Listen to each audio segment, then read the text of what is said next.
Hey y'all, Ms. B, and yesterday the Diddy trial started. I did a quick short while I was in the bed. Like, I was watching everybody's YouTube. The main YouTubers I have been watching are Amon Wiggins, Tisha Tells. Tisha, girl, I be trying to watch you, but you be all over the place. And make it make sense. They're all there in New York. I want to say I've been in New York a gazillion times. Even if I was like a popping YouTuber, I would not want to be a part of this circus. It seems like it's just all this press. It's chaotic. Seems like it's all over the place. But I didn't really want to do a video until I wanted to hear Cassie's testimony. I think everybody's like waiting to see what Cassie was going to say. Like, we read what she said in the lawsuit that, in 2023 when she won. But like, I wanted to see her. I mean, I kept saying like the optics of her coming out there 8 months pregnant is not gonna be a good look. And then instantly, before she even came out, Diddy's lawyer didn't want her to prance in front of the jury, and then they didn't want her husband in there. Whatever. The judge said her husband can be in there for a certain period of time because Diddy's defenses may consider her husband as a witness later on down the road, I guess. So I jotted down a couple of things, and based on what the consensus that I'm getting from all the YouTubers, even some of the articles I read, the prosecution does not seem to be doing a very good job of RICO, because this what he's charged with: ex trafficking, money. I mean, like, no money laundering, like RICO. Y'all know what RICO is. I remember his defense when I watched it yesterday was saying, yes, he's on drugs. Yes, he loves to have sex. Yes, he loves to do. Yes, he likes kinks. Yes, he does all these things. But how is this RICO? Listening to Cassie's defense and listen to what people were saying about this prosecutor, apparently Comey's daughter, I forgot her name. Remember the FBI director Comey? His daughter, I think that's his daughter. It's crazy how all these daughters of these big people, profile people, became lawyers. She's like a great prosecutor, but apparently they keep putting this lady, I don't know what her name is, Tisha Tells said she had blonde hair. She did the opening statements, kind of slow, talk slow. Anyway, she did Cassie's testimony.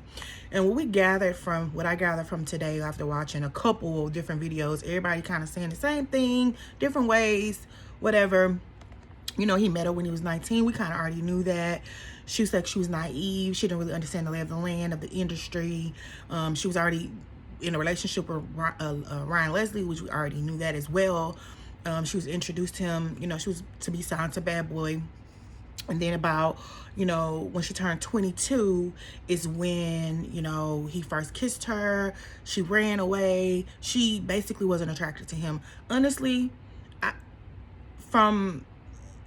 if Diddy didn't have a lot of money and a lot of power, I don't think he would be pulling all the beautiful women he have pulled over the years. But anyway, he kissed her. She didn't like it, and she was confused. Then he started like calling her into meetings. She thought it was about her career. He wanted to introduce her to voyeurism, but before then, he performs oral on her, and she was still young. She didn't really know how. He did it to me, and he kind of like, okay, well, what's popping? You gonna do it, me back, reciprocate the energy. And she didn't know how to do it. And he basically taught her how to give oral and all the things. So after that, she didn't understand voyeurism, and she didn't understand it. It makes sense. Like, why would you enjoy me being with another man and you being in a corner? But she said she wanted to make him happy. She kept saying that throughout the whole testimony. She wanted to make him happy. She didn't want him to be angry. If he would be angry, he would be beating on her, or if he would get angry, you never know how his mood may sway, all the things. He also kept her drugged up on Molly, X, mushrooms, ketamine, cocaine, all the drugs. She was constantly drug. She would also have to, at first he would set up the S workers, but then eventually it became her job. Her job was removed from the music industry into just basically being a 24-hour freak off girl. That's all she was to him. But she started to love him. She loved him. And she said she just wanted to make him happy. And then they asked her what time during that time, like, was your relationship public? And she was like, no. Who was he dating at the time? Kim Porter. I also want to say, like, I was listening to what everybody was saying about Cassie. I don't think people thought Cassie was going to deliver the type of testimony she, like, you would deliver, but you have to remember this girl has been through traumatic things. And she's sitting in a courtroom in front of the person who put her through all this trauma, and his family, and her husband, and her brother, everybody watching, the whole world is watching. How would you feel at 8 months pregnant? As a person that's been pregnant before, honestly, I wouldn't even want to talk to nobody, let alone sit in a courtroom for 8 hours recanting the most embarrassing parts of my life. So I see a lot of people really hard on Cassie about that. I mean, maybe at a time she could, was like living it up, and he bought her a house, he bought her cars, bought her all things, but he also controlled all of that. If she didn't participate in these freak offs, or she didn't do what he told her to do, if she didn't look a certain way, if she didn't smile at him all the time, he would beat her or take all her devices. I want to say a person that they brought up that I was very familiar with, D-Rock. I told y'all I've been following Puffy, Biggie, all of them through the 90s. D-Rock was Biggie's friend who took the charge. Biggie was right when he got his record deal. He caught a case or whatever, and D-Rock took the charge and went to jail for Biggie. That's now Puffy's security. That's also the person when Cassie's not on her best behavior, D-Rock comes snatch up all her things, all her equipment, all her laptop, her phone, her this, her that. At one point in time, she was saying, she left New York. Diddy got her apartment in LA because he wants to be close to his family. At that time, you have to think about Kim Porter and the twins, I believe, and all of them were living in LA. And Diddy paid for all the things, but he had access to come and go as he wanted to, as he pleased. And then also, like, all of these different S workers that they would get from Backpage and Craigslist. I was like, oh. And then that one witness, the S worker that was on the stand yesterday, came from Cowboys and Angels. He wasn't actually an S worker, he was a stripper, but he was like, hey, I'm down with it, whatever. But all of these men, they were hiring heterosexual men, and Diddy would be in the background, so they didn't really like to perform. But if they didn't, I'm just gonna say, ejaculate inside of her, then they wouldn't get paid. And if they did a good job, then they would get a certain amount of fee, or if they didn't, they would get fee docked. It's a lot. I would say what I have gathered from a lot of this testimony from yesterday and today, they're proving what Diddy's defense already said. He's a freak, he's a drug addict, he's this, he's that. But how are we proving Rico? Like, how are we proving Rico? How are you proving this is a criminal enterprise? Nobody has said that. I don't think the prosecution has done a great job of presenting that. I'm not a lawyer, but I mean, I watch enough Law and Order. Hell, I mean, you can Google it. You have to prove a criminal enterprise. Yes, he had bad boy records or whatever, but this sounds like exactly what his defense is saying. They're in his bedroom, and she went along with it. I mean, yes, she was scared to get beat up and she was scared to do this, but she went along with it because she wanted to make him happy. She loved him. She said that at first she didn't like him, and she fell in love with him. She just wanted to be with him. She just always wanted to make him happy. Another thing, this baby oil situation. It was one moment when they were saying, like, how the baby oil gotta be heated. And I was like, why the baby oil gotta be heated? Remember that rumor that was going around? I don't know if y'all heard, but I heard that the baby oil, we know why it was like 10,000 bottles now. This whole crazy fool had this girl sitting in a goddamn baby pool full of baby oil. Could you imagine being a housekeeper and cleaning up after this mess? She literally had to be in baby oil, and he'd be like, more baby oil, more baby oil. She had to be also tanned. Her nails had to be white. All her appearance had to be approved. The men she selected, escorts that she selected, had to be approved. They would vet out, the different S workers to see if they were cops or not, because she said at that time, she didn't even know this was illegal. And I was like, girl, it's kind of common sense, but okay. I understand. Like, this is a lot for somebody that ain't, you know, dealing with somebody as famous as Diddy. This is a lot for anybody, any woman or man. And then she was saying how the freak offs will go on for sometimes hours, days, 4 days. And then they asked her at one point, do you remember how many freak offs? She's like, I can't even recount. That's how many it was. And there was times where she would cry during the stand and rub her belly. I mean, heck, going to court is miserable. Those benches are hard. Could you imagine sitting up there 8 months pregnant for 8 hours talking about the most traumatizing parts of your life while the man that did it is sitting across from you? I'm gonna repeat that shit again for the people in the back. That is horrible. A lot of people keep saying, oh, she not innocent. It's crazy to me how this society, when women speak up and actually tell their truth, how they so hypocritical. Saw it with Megan. I see it a lot. And then you have women like, well, why you have, after the man done something to him, well, why she never said nothing? Because y'all never believe him. And it's the same thing going from her. Like, everybody's judging her. Oh, she enjoyed the fruits of the labor of living this lifestyle. But like, she was in a sexual prison. She was like a sex slave to him. He used her up. So anyway, I mean, they were talking about even like the hotel room would just be full of like blood and piss and all this shit. And they was like, well, why blood? Because this nigga would make her have sex while she's on her period with strange men, while he sat in the corner masturbating. Or she'll get sick and throw up. At one moment, she was so high out of her mind, she was just laying back with her mouth open. Diddy and one of the sex workers peeing in her mouth to the girl choke. And she couldn't even say nothing. She just held her hand up. Like, could you imagine having to sit through this? Like, she's trying to move on with her life or whatever, but I can't imagine mentally if this girl is okay. Yeah, everybody can say, oh, she got $32 million, she got paid off, whatever. But that's a lot of trauma.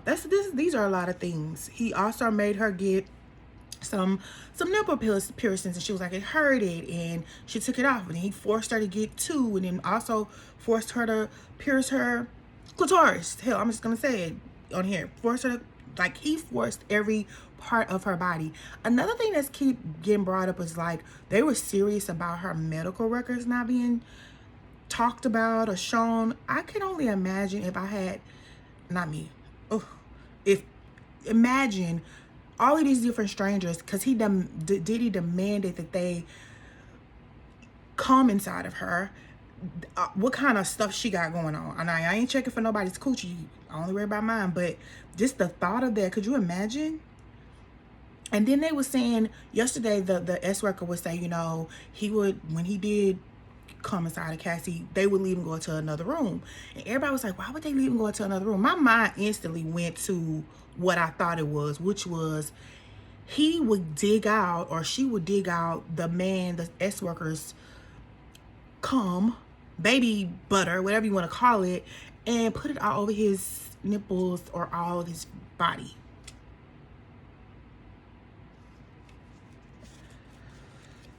Lord Jesus. And then anyway, she was saying also too, the baby oil had to be applied like every 5 minutes, like more baby oil. The lighting have to be a certain way. It had to be really, really hot. And they asked her how did it smell, and she was like, it be smelling like musk and period and pee and just nastiness. And he enjoyed that. He's sick.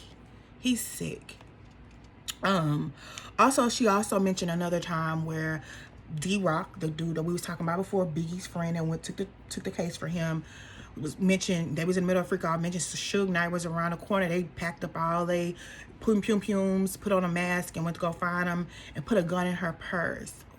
Said pum-pum, then said, anyway, put it in her purse. That goes back to the Jennifer Lopez of it all. Then same thing happened to her that night at the club shooting that happened in the 90s when he shot the girl in the face, Natasha Rubin. J-Lo had the gun in her purse. Same thing. Cassie had it in her purse, and she was uncomfortable with it. She never shot one before. She didn't like it. And these are the things that he forced her to do. And let me see, did I get everything that I wanted to say? Yeah, basically, just looking at everybody's channel, like I said, Amon Wiggins did a great job. Like, these people out here spending their own coin. and they own money, hotel room, security. Like Tisha Tells has security, I guess, maybe because she was on the HBO documentary, and maybe they know who she is. I don't know. And you haven't even had Jaguar Wright out the other day with yesterday with security. And like I said in my short yesterday, his daughters are sitting there. They're hearing about their deceased mother. They're hearing about things that was going on while he was with their deceased mother, and they're just sitting there. Who is approving this? Like, I don't understand why they think this is okay. Like, I said this in my short yesterday. Like, I can't imagine. Like, I'm 42 and I don't want to know nothing about my mama, what's going on in her bedroom. Like, I'd be like, ooh, girl, no. But you know, she just kept saying over and over again she wants to make him happy. She loved him. She did all these things because she wanted to be around him, be with him. So whatever it took, she did. And that girl is broken. They would say she would cry, she would talk really low, she would, you know, do deep breaths and stuff like this. Has to be very traumatic to relive all this 8 months pregnant. And she loved him, but it's obviously that he didn't love her. Honestly, if he did this voyeurism with her, I'm sure he did it with Kim, Misa, all the baby mamas, Sarah, all of them. This is not something new. I think this is his kink that he likes. And if you want to be in his world, in his orbit, and you want to be taken care of, you want to be kept, you want to live this high life, you want to go be in Ibiza, because that's one thing I think the prosecutor is trying to do is like, okay, well, what city were y'all in when this happened? Oh, she'll say Atlanta, or she'll say LA, or she'll say Miami, or she'll say New York, or she'll say Ibiza. I think that's where the trafficking may angle they're using, but they're not doing a strong enough job at this. I mean, it's only day 2 to prove Rico and like I don't. I mean, I'm not a lawyer, but I don't see the vision. And this girl is broken. I'm so curious to see what Rotten Mango. I just found her channel last week. She did a great job of the pre-jury trial selections. I cannot wait to see what she says. I've been checking her YouTube. I'm not sure how she's gonna upload it. Everybody's been uploading theirs daily. But this is a lot. This is a lot, and it's crazy and it's demonic. And I mean, I'm not a kink shame person, but like, how far do you, like, when is enough enough? When is it okay? Like, hold on, let's take a break. Like even the video that we all saw, the reason she was running, because I remember she had that movie, was a Perfect Match with Terrence J or whatever, and she didn't want to mess up her face, and they showed up text messages saying like, she texted him like, I don't really want to do it because I want to be in my good mind, you know, I don't want to be doing all these drugs and stuff. And he didn't care. He wanted to do it anyway. And he hit her in the eye and just was beating her up and drugging her up and sexing her out. I mean, she wasn't nothing but a sex slave. This is like a tool for him. And it questions the begs are different. A lot of people keep questioning his sexuality. I mean, if you want to be with a man, be with a man. But like, why torture this girl like this to this extent?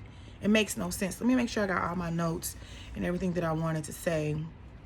Yeah, the whole baby oil thing. Where did that GHB in the baby oil come from? Are we gonna get there? Is the prosecutor gonna, like, because they leaned on that really heavy today. So how much baby oil? What was the name of the baby oil? And I was like, is there any other kind of baby oil than Johnson & Johnson?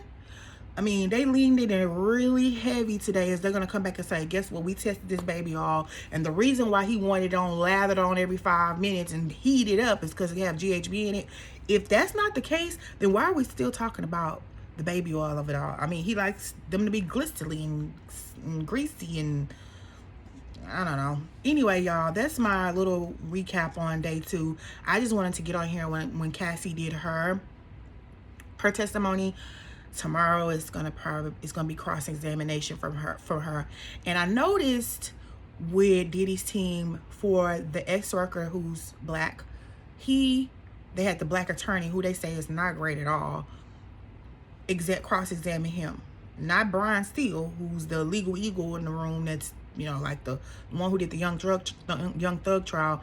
I'm wondering if tomorrow they're gonna have that black lady, was like, whatever, I think Nicole Westmoreland or whatever, who was a SA survivor, cross-examine Cassie, because they can't go too hard on it. It's not gonna look good for the jury, her sitting up there rubbing her belly and crying and pregnant.